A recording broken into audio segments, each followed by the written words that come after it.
Hi everyone! Becky and I sure do miss you while we're all stuck at home. But while we are stuck at home, we're going to make some videos for you so that we can keep cooking together and gardening together and doing farm to school.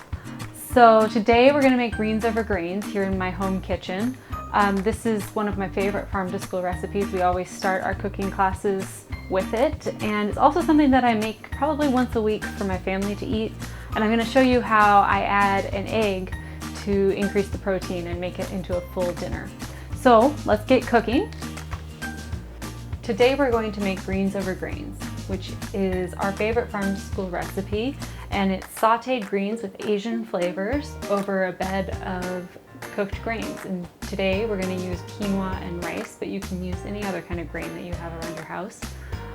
Our recipe calls for 3 bunches of greens, such as kale, collards, chard, or bok choy, 3 tablespoons of olive oil, a 1-inch piece of ginger, 4 cloves of garlic, 4 tablespoons of soy sauce, 2 tablespoons of sesame oil, and 1 tablespoon of rice vinegar. Okay, so we're going to start by getting our grains cooking. I have rice and quinoa that we're going to be cooking for our greens over grains. For my husband and I'm going to cook 1 cup of rice. And I'm just going to combine it in our rice cooker with 1 cup of quinoa. And this is because tomorrow I'm planning to make fried rice, which I may also invite you in to watch. And so this will give us enough to have dinner tonight and dinner tomorrow. Then I'm going to add 2 cups of water. Okay, so we're going to start by cutting up our vegetables. A few ground rules about using knives. Even at home, you still need to make sure that an adult knows what you're doing, that you've asked permission to use a knife before you get started. Okay, please do that. At farm to school, we always need to have some things in place before we start using a knife. So I have my cutting board. I'm going to use this wet dish rag to keep it from moving around on me while I'm cutting. I have my knife and I have my vegetables. Today we are cutting up lacinato kale and some rainbow chard. So, there are several ways that we hold a knife in farm to school and that you can use at home.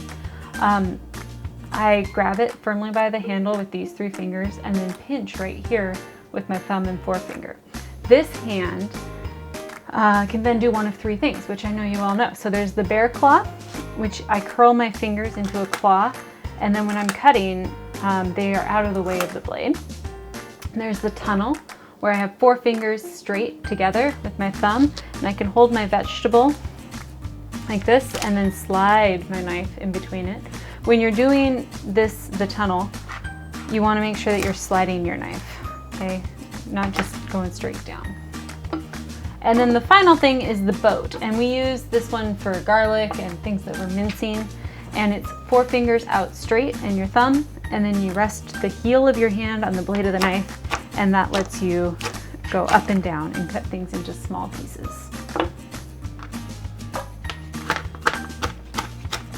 Okay, so I'm going to cut up our garlic, and I'm going to show you how to peel it and mince it. Our recipe calls for 4 cloves of garlic. The first thing is to squish it. So put the flat of your knife on top of the garlic. It should actually be touching, and then use the heel of your hand to go straight down and squish it a little bit. I'm going to do all 4 of my garlic cloves. Okay, so now I'm going to cut the ends off the garlic very gently, keeping my fingers well away from the knife. And then when I have something stuck to my knife like that, I use a bench scraper. If you don't have a bench scraper at home, you could use the edge of your cutting board. And then to cut garlic, we're going to use the boat method, as I showed you before. And we're just going to go over it back and forth, keeping my hand straight and my fingers out of the way. Garlic got stuck to my knife, so I'm going to scrape it off a little bit.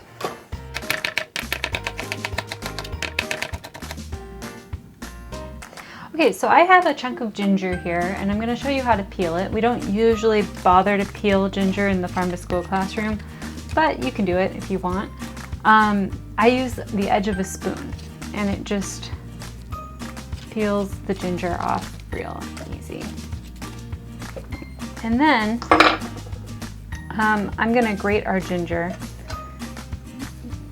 because that's my favorite way of mixing it into a dish. If you don't have a grater at home like this, then you can just mince it up the same way you did the garlic. Careful of your fingers, make sure they don't get too close to the grater. And that's going to be enough for our greens over grains. And so I'm going to add that to my garlic because we're going to add these two things at the same time. So now that our ingredients are prepped, we're going to start cooking.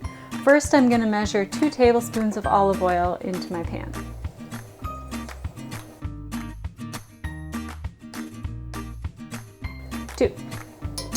We're going to let that heat for a second.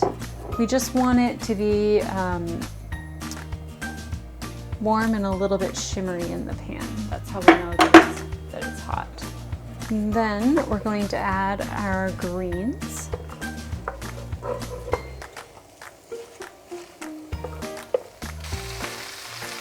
We're going to let our greens cook over medium-high heat for about 3 to 5 minutes or until they are wilted and tender.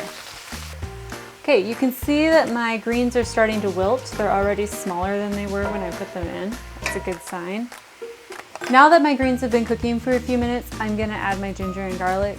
Often in recipes like this, you add your ginger and garlic to your oil first, but I've found that then they tend to burn, so if I wait a couple of minutes and then add them, they finish cooking at the same time as the greens.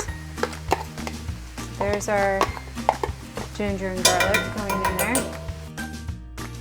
I'm also going to add some of our other flavors. So our recipe calls for soy sauce, sesame oil, and rice vinegar.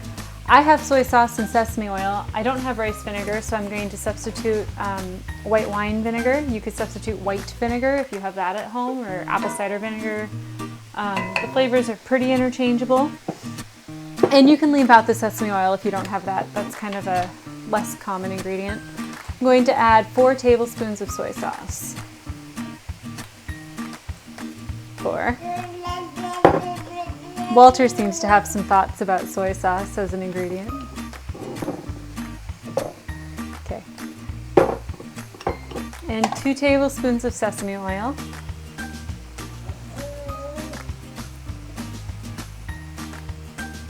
And then 1 tablespoon of vinegar.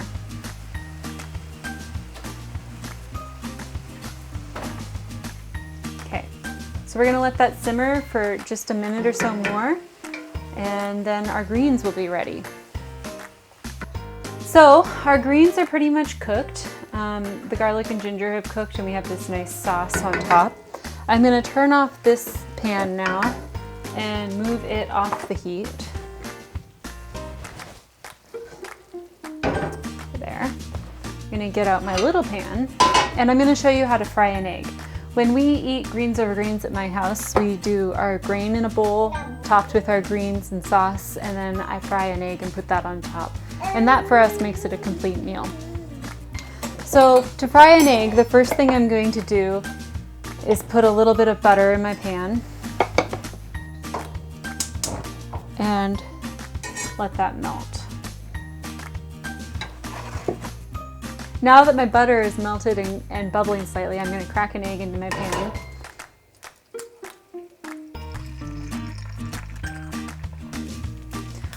I'm going to put a lid over the top of my egg to encourage the top of it to cook, and that'll help get the white to cook over the egg, and then we'll have just a slightly runny yolk. While my egg is cooking, we can dish up some rice.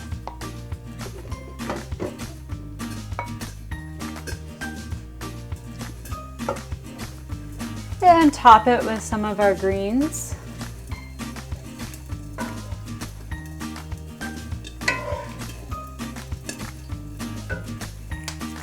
Okay, and then we're going to get our egg and throw that on top.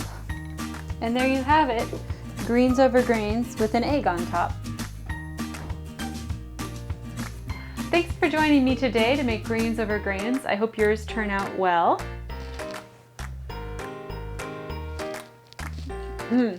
Mine are good. Okay. I miss you guys. Can't wait to see you when we get back to school.